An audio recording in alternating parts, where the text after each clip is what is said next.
con esta serie de Camino a la Pascua. Llegamos. Estamos ya en el día, el miércoles cuando hablábamos habíamos terminado como con un bajón, ¿no? Como que todo estaba perdido, como que la oscuridad se cernía, ¿no? No sé si recuerda, ¿cuándo fue el día que hubo esa tormenta grande? El jueves, ¿no se acuerda que se puso negro, negro como de noche? A las 4 de la tarde, de noche se había puesto. Bueno, así era como habíamos terminado un poco de esta Semana Santa, pero con la esperanza, sabiendo el final de la historia, sabiendo que Dios había levantado a Jesús de los muertos. Y este es el sermón de Pascua. Vimos todos los sermones de Cuaresma, inclusive el del jueves, y le puse como nombre vive, como una orden, como un mandato, como un mandamiento. Vive porque Él vive. Vivimos porque... Y vamos a tener un texto bastante largo, porque es Juan capítulo 20 del versículo 1 al 18, que es la historia de la resurrección. Habíamos quedado ahí en la tristeza, habíamos quedado en no saber qué es lo que iba a pasar. Estaban los discípulos, habían quedado ahí en el aposento alto, después de una cena de despedida, después de una cena de alegría, de comunión plena con el Señor, se lo habían llevado preso. Y ahí habíamos quedado, pero después no vimos todo lo demás, lo del medio, la pasión, ¿no? Ese intento de Poncio Pilato tiene un intento que uno lo tiene que ver de esta manera, que a veces no se lo pone de esa manera, porque el flagelamiento de Jesús, la cantidad de latigazos que le pegaron, los golpes y todo, fue un intento de Poncio Pilato para que al pueblo le dé lástima. O sea, le puso al peor de todos los criminales al lado y puso una persona que no había cometido ningún pecado, como dice él, yo no hallo nada malo en él. Pero bueno, ustedes son los que deciden. Y lo puso ahí totalmente bañado en sangre, todo lastimado, al borde de la muerte, ya agonizando. Como un contraste, ¿no? Entre el inocente que paga una culpa terrible contra alguien que, mereciendo ser crucificado como Barrabás, no iba a recibir ningún castigo. Y sin embargo la gente eligió al otro. Y es que el Cordero tenía que ser sin mancha. Y el Cordero no lo eligió la gente, el Cordero lo eligió Dios. Ese es el tema. Y utilizó aún aquellos que no creían, como Poncio Pilato, para darnos ese regalo, para darnos esa oportunidad, ese don. Jesús fue donado, su cuerpo fue donado para nuestra salvación. Quiero que leamos este texto de Juan capítulo 20, versículo 1 al 18. Dice, el primer día de la semana, muy de mañana, cuando todavía estaba oscuro, María Magdalena fue al sepulcro y vio que habían removido la piedra que cubría la entrada. ¿Te recuerdan, no? Una piedra redonda, tallada, con el sello del emperador, cosa que no se pudiera abrir. Así fue que, corriendo a ver a Simón Pedro y al otro discípulo, a quien Jesús amaba, les dijo, se han llevado del sepulcro al Señor y no sabemos dónde lo han puesto. Entonces Pedro y el otro discípulo se dirigieron al sepulcro. Ambos fueron corriendo, pero como el otro discípulo corría más rápido que Pedro, llegó primero al sepulcro. Inclinándose, se asomó y vio allí las vendas, pero no entró. Tras él llegó Simón Pedro y entró en el sepulcro. Vio allí las vendas y el sudario que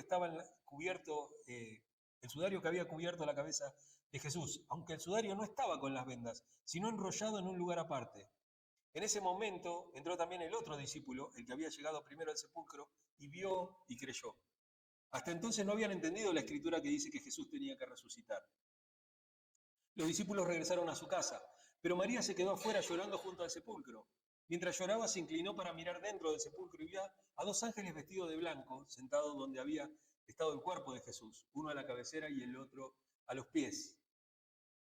¿Por qué lloras, mujer?, le preguntaron los ángeles. Es que se han llevado a mi Señor y no sé dónde lo han puesto, le respondió. Apenas dijo esto, volvió la mirada y allí vio a Jesús de pie, aunque no sabía que era él. Jesús le dijo, ¿por qué lloras, mujer? ¿A quién buscas? Ella, pensando que se trataba del que cuidaba el huerto, le dijo, Señor, si usted se lo ha llevado, dígame dónde lo ha puesto y yo iré por él. María, dijo Jesús. Ella se volvió y exclamó, Raboni, que en hebreo significa maestro. Jesús le dijo, no me detengas, porque todavía no he vuelto al Padre. Ve más bien a mis hermanos y diles, vuelvo a mi Padre, que es Padre de ustedes, a mi Dios, que es Dios de ustedes. María Magdalena fue a dar la noticia a los discípulos. He visto al Señor, exclamaba, y les contaba lo que Él le había dicho. Ese es el texto que vamos a ver hoy, porque ese amanecer, ese momento oscuro de la mañana, donde más oscuro está, y es de donde va a salir la luz, de donde va a amanecer. Dicen que no hay momento más oscuro que ese en la mañana, ¿no? Porque las estrellas no están, la luna por lo general ya se oculta a esa hora, y queda en total oscuridad, y de repente el sol sale y es algo increíble, ¿no? Como en segundos, son segundos, nada más que tarda en hacerse la luz. Pero ese momento es un momento muy oscuro. Y como en ese momento oscuro de la mañana, después de eso viene un amanecer que va a cambiar la historia, ¿no? Que va a cambiar la historia de la humanidad. Y vimos al menos tres realidades a modo de introducción esto, que vienen directamente del relato de María Magdalena. El primero es que la tumba vacía, una tumba vacía que desbarata la muerte, ¿no?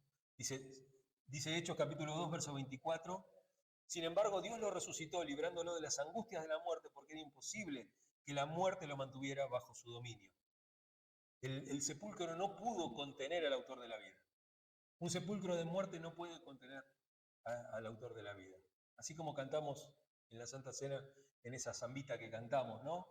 En esa zambita dice que la muerte no puede exterminar la vida que Jesús nos da. También un encuentro personal que transforma el dolor en gozo, ¿no? Jesús ahí le dice, María, dijo Jesús, ella se volvió y exclamó, Raboni, que en hebreo significa maestro. Rabí, ¿no? La palabra que usaba mucho. Jesús la llama por su nombre. La llama por su nombre y de esa manera María lo reconoce. Y esto nos muestra algo, ¿no? Que la resurrección no es algo abstracto, es algo íntimo. No es algo que anda volando por ahí, sino que es en la intimidad con uno. Es algo que nos pasa a nosotros. Y también nos muestra que hay un mensaje que debe ser proclamado. Ve más bien a mis hermanos y diles, vuelvo a mi Padre, que es Padre de ustedes, a mi Dios, que es Dios de mi Dios.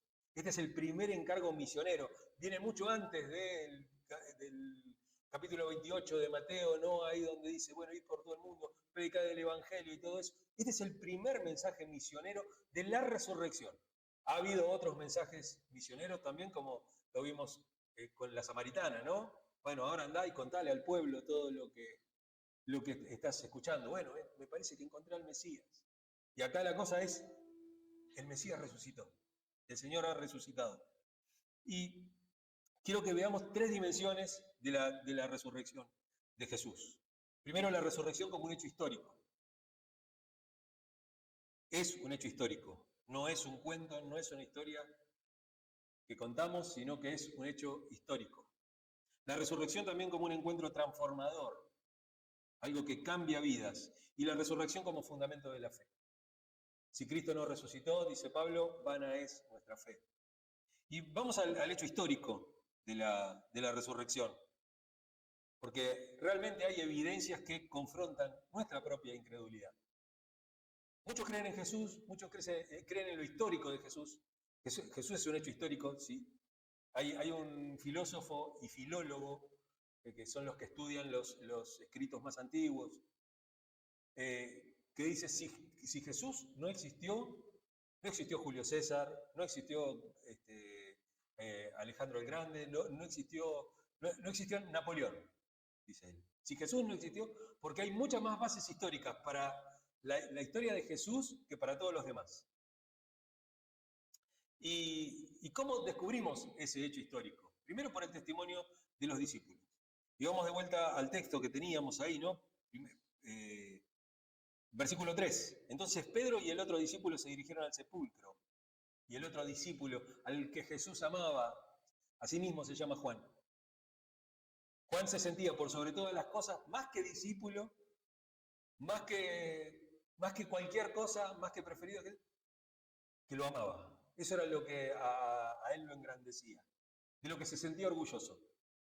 Él era el discípulo al que Jesús amaba. No es que no amaba a los demás, pero él se sentía amado. Porque Dios ama a todos, pero no todos se sienten amados por Dios. Y eso tiene que ver con nosotros, no tiene que ver con Dios. Muchas veces nosotros no podemos sentir el amor de Dios. No sentimos que Él nos cuida.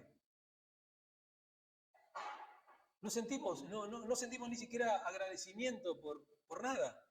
Bueno, no, lo que tengo es mío, porque yo lo hice, porque es mío. Está bien, pero ¿y la salud y las cosas, y las otras cosas? Digo, no, bueno, pero hay gente que se muere de cáncer. Bueno, está bien. Pero ¿cuántas cosas nos da Dios? O sea, que todavía no hayamos destruido el planeta, creo que es obra de Dios. Porque con la mitad de las cosas tendríamos que haber quedado, qué sé yo, como la luna tendríamos que haber quedado así totalmente desierta, llena de cráteres, un lugar invivible. Envenenamos la tierra, la destruimos, no la cuidamos, pensamos que... Hay algo que pensaba el otro día mientras miraba un documental de que hay un montón de empresas grandes que están pensando en ir a Marte, ir a colonizar Marte. En vez de gastar tanta plata en eso, ¿por qué no gastar plata en tratar de salvar este planeta? Claro, porque como está claro que los vamos a destruir. Porque parece claro, parece que fuera la misión. Vamos a ir a buscar otro planeta para destruirlo también. Vamos a tratar de crear vida en otro planeta para así poder destruirla después. No para servirnos de ella. Qué difícil que es esto, ¿no? No porque alguien es rico es inteligente, ¿no? Porque si hay algo estúpido es tratar de ir a colonizar Marte. ¿Querés ir a colonizar Marte realmente? A ver cómo podés producir oxígeno, cómo podés proveerte de agua, hacer todo ese tipo de cosas, y no aportás en cuidar la tierra, en donde estás, que tiene todas las condiciones para la vida. Y que es un milagro. Que es un milagro, porque entre los planetas conocidos no hay ninguno que tenga la capacidad de poder tener vida. Y menos vida inteligente como la que conocemos. ¿No? Entonces, digo, siempre está ese tema, ¿no?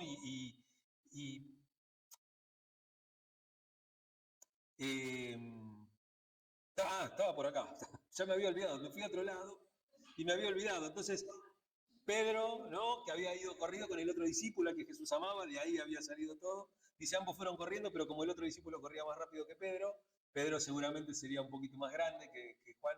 Juan era un chico, Juan era un jovencito, 12, 13, 14 años podría tener. Llegó primero al sepulcro, inclinándose se asomó y vio allí las vendas, pero no entró. Tras él llegó Simón Pedro y entró al sepulcro, vio allí las vendas y el sudario que había cubierto la cabeza de Jesús, aunque el sudario no estaba con las vendas, sino que enrollado. Y todo este texto podemos seguir leyéndolo, pero ya lo leímos de entrada, y dice, Juan vio las vendas en orden, ordenadas. Las vio dobladas de una manera. Dice, en el otro momento también entró el otro discípulo, el que había llegado primero, y vio y creyó. Un cadáver robado, alguien que roba un cadáver, no dejaría todo dobladito. No dejaría todo ordenado. Vieron cómo son los robos, ¿no? Uno entra en la casa, está robado, te desarman todo, te dan vuelta a los cajones, todo. Bueno, acá pasa lo mismo. Estaba todo dobladito, prolijito, ¿no? Dice que por eso dobló, ¿no? No hubiera dejado el sudario doblado. Y el sudario había cubierto la cabeza de Jesús. Y William Lane, en el libro del Jesús resucitado, dice, las apariciones post-resurrección son el hecho mejor atestiguado de la antigüedad. Por un montón de motivos. Por un montón de motivos. Porque los discípulos ponían su vida en garantía de que habían visto al Señor resucitado. Y no eran unos pocos, ¿eh? No es que eran los 100, 200 esos que lo habían recibido ahí en Jerusalén. Eran 500. Y esos 500 convencieron a un montón de personas y 3.500 personas el primer día, la primera predicación, el primer acto de proselitismo, de predicación pública, 3.500 personas creyeron por la convicción que tenían los discípulos y por el hecho de ver al Espíritu Santo actuar de una manera visible, que no sabemos cómo era esa manera. Un viento recio, lenguas como de fuego, no es que le salía fuego de la cabeza, sino eran lenguas como de fuego, había una iluminación especial, ¿no? Y después Pablo también, Pablo tiene un encuentro con el Señor también. Y un encuentro y lo ve resucitado y su vida cambia. Pero si Pablo tenía todo por ganar. Pablo era ciudadano romano, era de los fariseos, era uno de los principales, tenía cartas de autorización para ir a perseguir a los cristianos por todos lados, todos le daban bolilla, era un tipo importante. Había nacido en una provincia romana, lo tenía todo. Y sin embargo, de un día para otro, la resurrección lo cambia, ¿no? Porque son hechos transformadores. También otra cosa, la incapacidad de las autoridades. Eso nos muestra el hecho histórico. La incapacidad de las autoridades. Pusieron muchísima plata para que los soldados dijeran que se habían quedado dormidos y que les habían robado el cuerpo. Mirá que te pasaban a degüello si decías eso. Y sin embargo le dijeron, mire, no les va a pasar nada, lo daremos de baja del ejército o lo mandaremos a otro lado, pero les vamos a llenar los bolsillos de plata. Y yo recuerdo hace muchos años, no me acuerdo de qué pastor es, una predicación que hablaba de esto, ¿no? De cuánta plata se pone para tapar la resurrección de Cristo y para tapar la fe. ¿Cuánta plata se pone? ¿Cuánta plata se pone desde ese momento, ¿no? Hasta hoy? Desde eso hasta sectas y todo, ¿no? Porque vemos que en las sectas, si hay algo que las caracteriza a cualquier secta, es que hay mucha gente poniendo plata. Que hay mucha gente poniendo dinero. Y dinero atrás de una mentira. Porque detrás de los testigos de Jehová hay una mentira. Hay una mentira. Es así. Russell dio 78 fechas para el fin del mundo. Nunca se cumplió ninguna. Todos dieron varias fechas. Los testigos de Jehová desde el principio de finales del siglo XIX, durante todo el siglo XX, fueron tirando fechas, pero como pase dulce. Tiran fechas y sacan revistas y mandan, ¿no?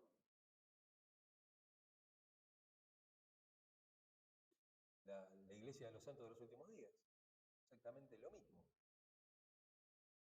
Lo mismo, una iglesia que quiere vivir una santidad y de repente al creador se le da vuelta a la cabeza y dice, bueno, yo quiero tener 78 mujeres. Jeff no sé cuánto, que es está preso. Sigue manejando. Está bien, es la parte ortodoxa, digamos, la más. Pero, ¿qué puede salir de una mentira? ¿Qué podés esperar de una mentira?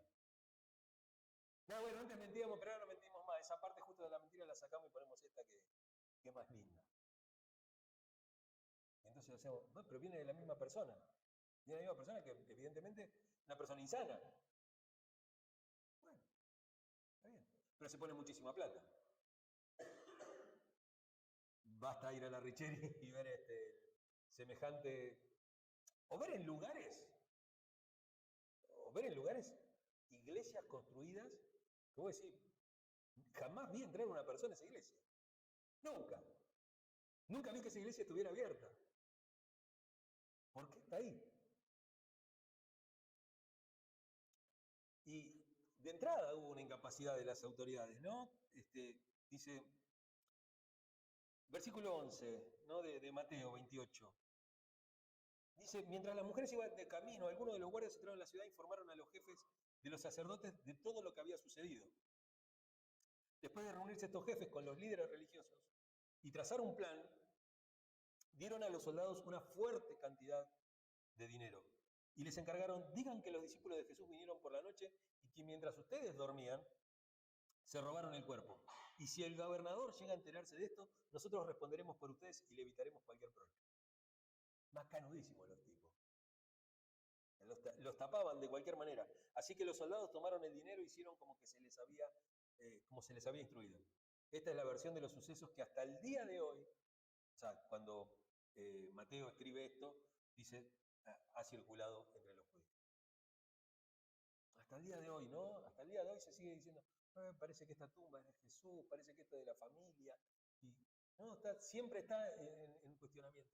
No, que Dan Brown después terminó con el tema también, ¿no? De que no, Jesús en verdad se casó con María Magdalena y tuvieron hijos, y entonces ese es el santo grial y todo ese tipo de cosas. Ahí en el Código Da Vinci, ¿no? Y uno dice, no, bueno, pero es una novela. No, pero hay muchísima gente que cree en eso. Dan Brown no lo escribe en el aire, como quien escribe, no sé, la saga de Crepúsculo. No hay gente por ahí pensando que hay vampiros, puede ser. Hay de todo, ¿no? Pero digo, pero no hay tanta gente. Porque, no, ¿viste? Vimos la película El Código Da Vinci, todo verdad eso. No me acordaba de eso, ¿viste? La gente enseguida cree en otra cosa. Y lo que nos muestra también el hecho histórico es la transformación de los discípulos. Los discípulos fueron transformados. ¿Eh? Eran unos cobardes que estaban ahí todos metidos, Pedro negándolo. Yo lo dije el otro día, Pedro lo negó, lo habrán negado todos. Todos hicieron los giles, y el que no respondió a la pregunta y el que no lo negó era porque estaba escondido. Porque ninguno quería hacer, pues sabía que si lo agarraban iban a la cruz con Jesús. Ninguno quería ir. Y solamente un encuentro con el Jesús resucitado explica ese cambio.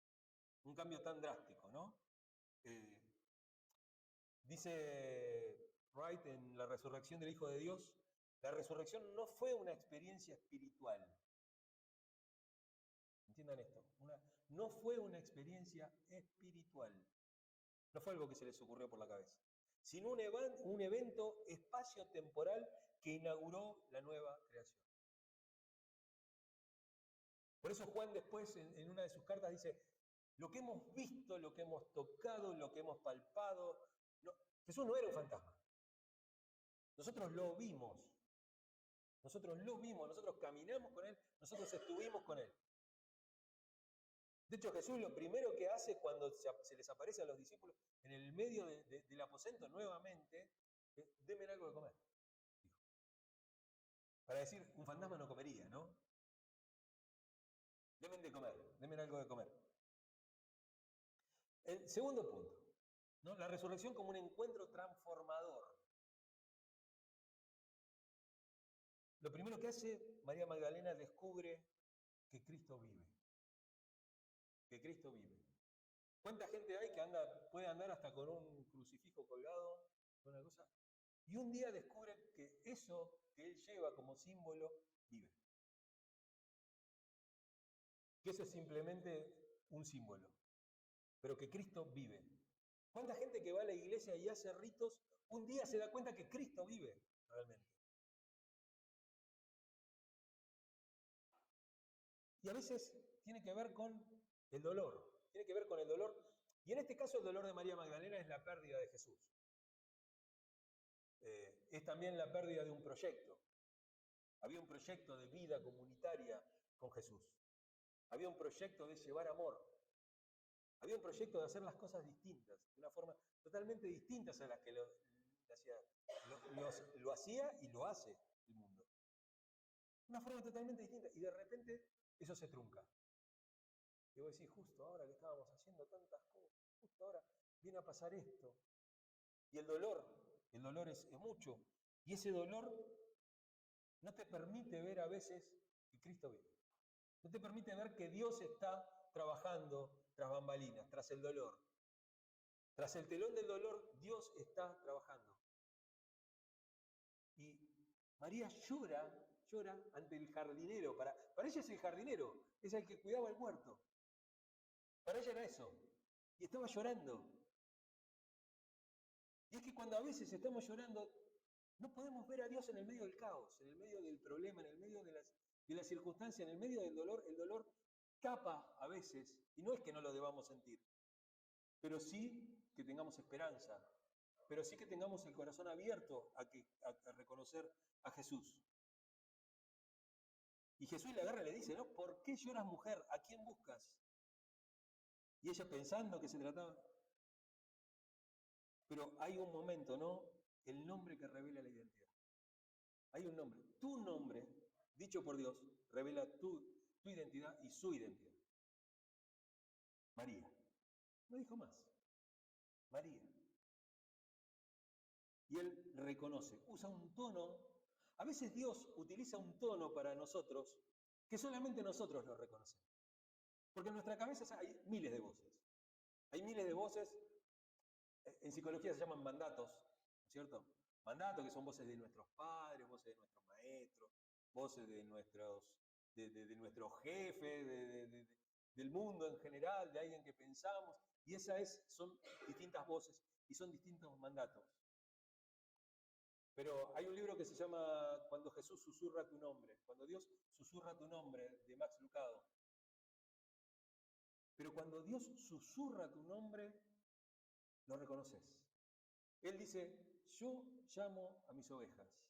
Ellas oyen mi voz y me conocen y vienen y yo les doy vida.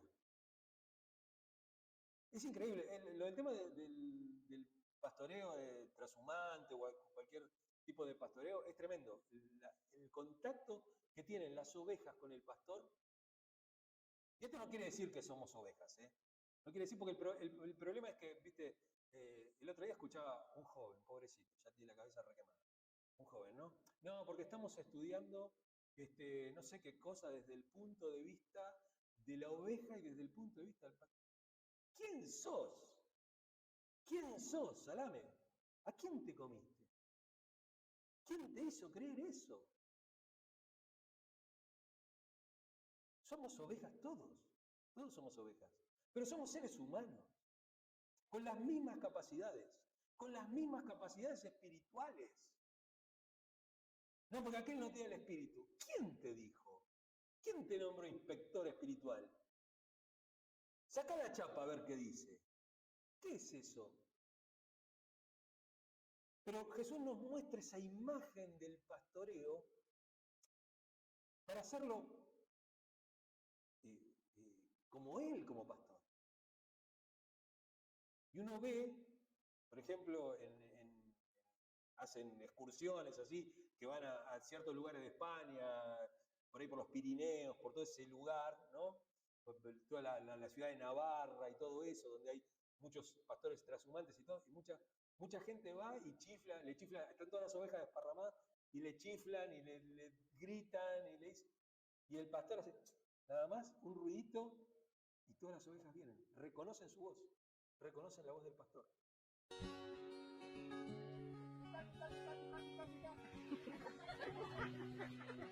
One more time.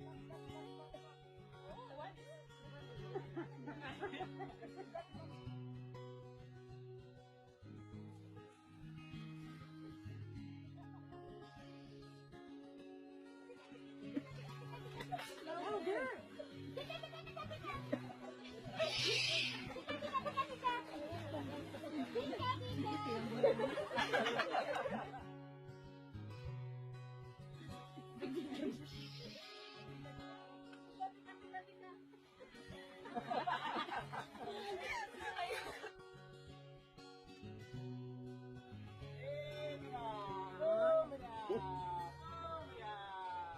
Look at the book. That's amazing. Yeah, come here. Oh my God. Woo! Oh my God. That's amazing. Oh my God. This is amazing. Oh my God. This is amazing. One more. Yeah, you just made him go away. Was that cool or what? You will never have to say it again.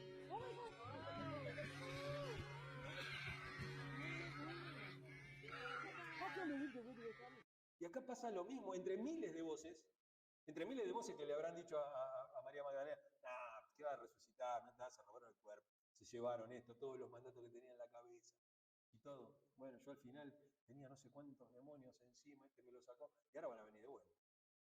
Era todo mentira, fue algo psicológico, fue algo que me pasó. Y Jesús pronuncia el nombre y automáticamente su vida cambia. Usa un tono Dios para cada uno de nosotros que solamente nosotros lo reconocemos. Este es Dios.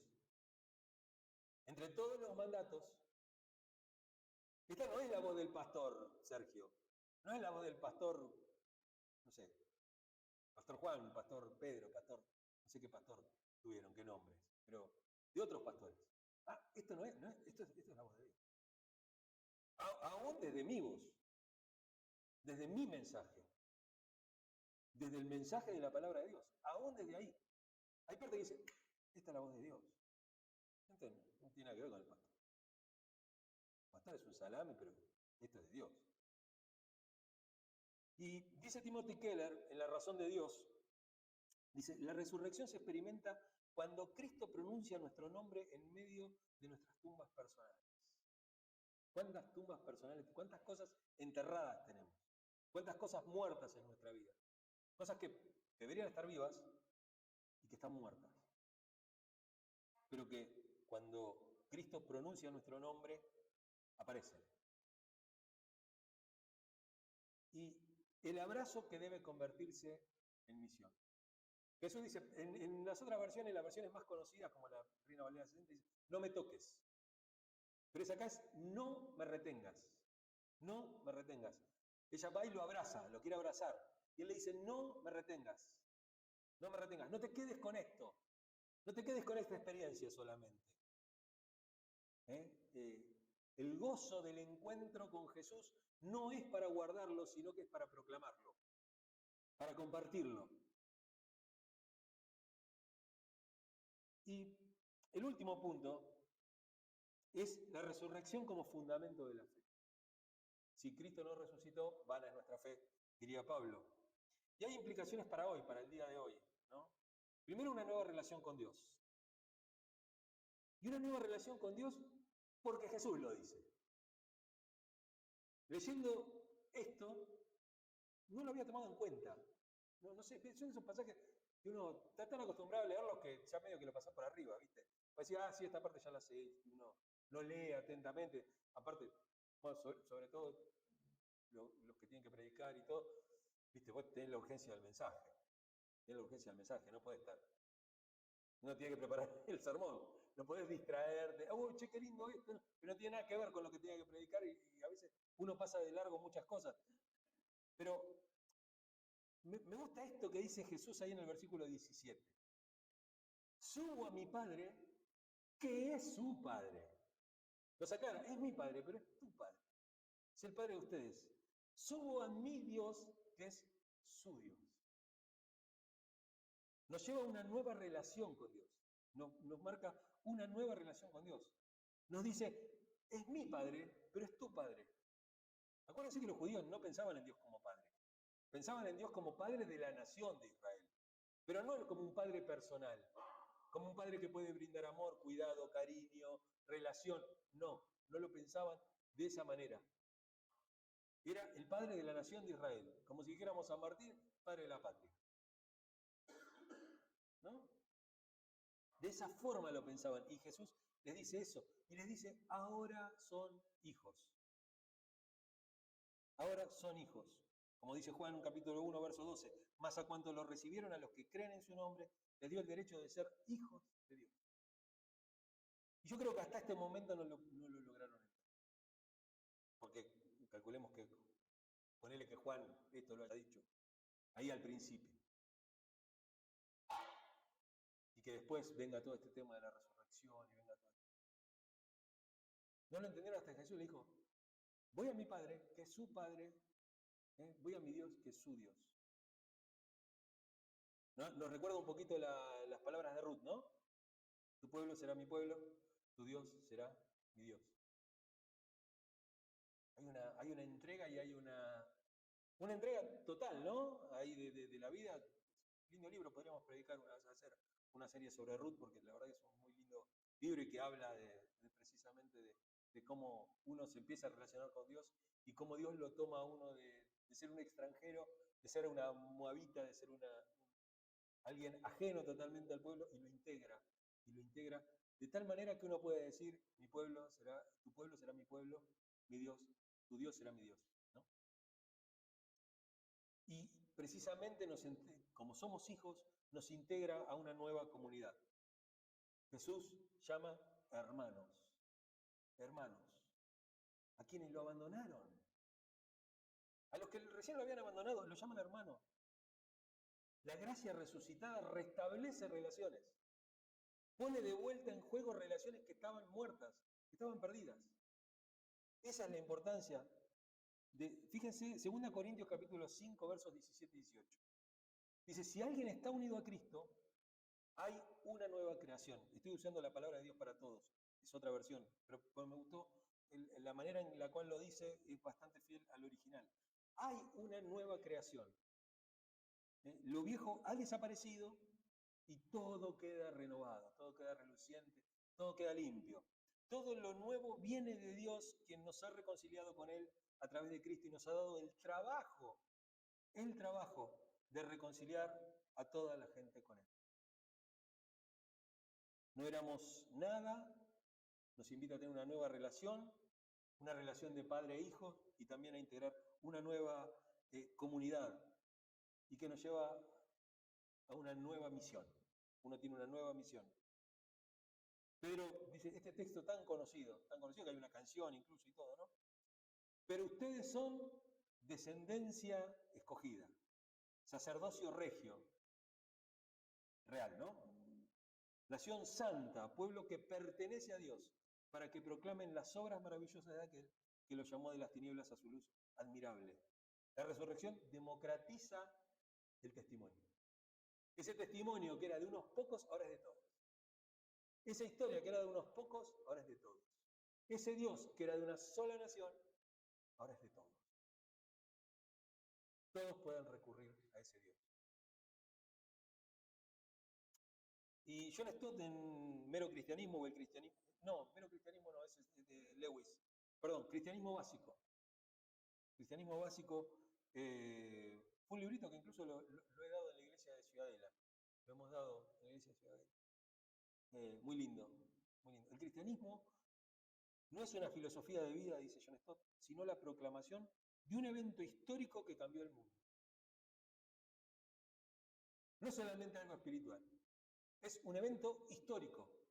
Histórico. Perdón.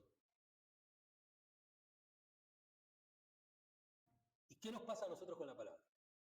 Nosotros y el texto, nosotros y el sermón, ¿qué nos pasa? Nos tiene que pasar algo. Tenemos que creer intelectualmente.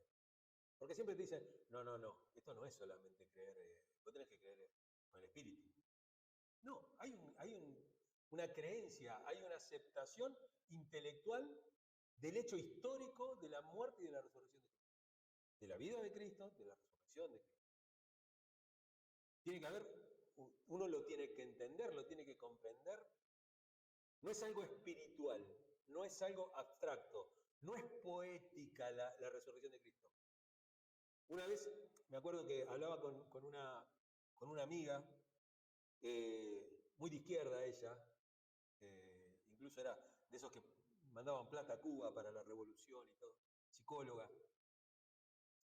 Y hablábamos de Jesús y ella estaba impactada por Jesús, pero no podía entender lo del tema de la resurrección. El materialismo dialéctico le había matado toda posibilidad de poder creer en algo sobrenatural como la resurrección. Y yo le decía, no, pero Cristo resucitó. Y ella me decía, y claro que resucitó, si su mensaje hoy sigue en tantos corazones, ahí está. No, Cristo resucitó. Sí, claro que resucitó, porque cada uno que predica. No lo podía comprender. No, claro, ella aceptaba la parte espiritual, pero no, al contrario, a veces que nos pasa, ¿no? No aceptaba la parte espiritual, pero no aceptaba la parte histórica. Ella decía, no, es algo poético que Jesús ha resucitado. Es algo poético que Jesús ha resucitado. y estaba totalmente convencida de eso. ¿eh? Por eso dice Pablo en 1 Corintios 15, 14, lo que vinimos hablando hasta ahora, que si Cristo no ha resucitado, nuestra predicación no sirve para nada, como tampoco la fe de ustedes. Tener fe poética no sirve. Tiene que haber una fe intelectual también. Tienen que estar las dos. También tenemos que experimentar personalmente. ¿Y cuántos de nosotros hemos escuchado la voz de Jesús susurrar nuestro nombre? Escucharlo ahí en el medio. Decir, esto es de Dios. Esto es de Dios. Y a lo mejor es de una palabra, de una persona no cristiana, ¿eh? No necesariamente porque no sea cristiano no puede dar una palabra de parte de Dios. Dios hace hablar burros. Este es el ejemplo. Pero digo, a Balaam le habló la burra, ¿no? Y ha hecho tantas cosas, ha hecho tantas cosas Dios raras, extrañas, pero ¿cómo podemos hacer distinguir la voz de Dios, buscar la voz de Dios en el medio de tantas voces, de tantos mandatos, de tantas cosas, de tantas experiencias? Y cuanto más pasa el tiempo, más difícil es, porque las voces y los mandatos se siguen sumando. Y es más difícil. Por eso la alabanza se perfecciona en la voz de los niños, porque todavía no han escuchado tantas cosas, ni tienen voces de mandatos. Tienen algunas voces de mandato, pero muchas menos que nosotros. Por eso es una experiencia personal. Y también nos llama también a proclamar valientemente, a ser valientes para proclamar. Somos como María, llevando las buenas nuevas, aún a quienes dudan. Aún a quienes dudan. Cuando yo me sentaba con esta señora, ella falleció, ya Norma. Ojalá haya creído que era un hecho histórico. Ojalá, porque tenía todas las características de una persona cristiana, menos en ese punto. Ella lo creía como algo poético. Ella comparaba mucho a Jesús con el Che Guevara, ¿viste? Para ella no podía ser de otra manera. Pero digo, podemos a veces hablar con esas personas, aún con aquellas que no creen. Y termino con una voz, con una palabra de Bonhoeffer, una vida truncada. Qué vida que se perdió el evangelicalismo. Qué vida que se perdió el luteranismo. Qué vida que se perdió el cristianismo con Bonhoeffer. Bonhoeffer sabe que murió muy joven, lo mataron los nazis. Murió ahí, a los 2 días que a él lo ahorcan ahí en la cárcel donde estaba. Entraron los aliados y lo encontraron colgando de una cuerda de un piano. Él era pianista, un concertista muy bueno. Pero nos ha dejado frases y nos ha dejado libros y sus escritos y nos ha dejado un testimonio también, ¿no? Nosotros los evangélicos, los cristianos, también tenemos nuestros mártires, ¿no? Martin Luther King, Bonhoeffer y tantos otros, ¿no? Y podemos tomar también algunos que son ajenos, ¿no? Monseñor Romero, Monseñor Angeleri. Digo, son personas que, por predicar el Evangelio, han terminado muertos. Y él dice esto, dice lo siguiente en un libro que se llama Ética. Creo que es la primera vez que voy a citar el libro Ética. Acá. En la resurrección, el futuro de Dios irrumpe en el presente, haciendo nuevas todas las cosas. El futuro de Dios irrumpe. Es nuestro futuro. Nuestro futuro era la muerte, la destrucción, nuestro futuro era una vida sesgada, una vida talada.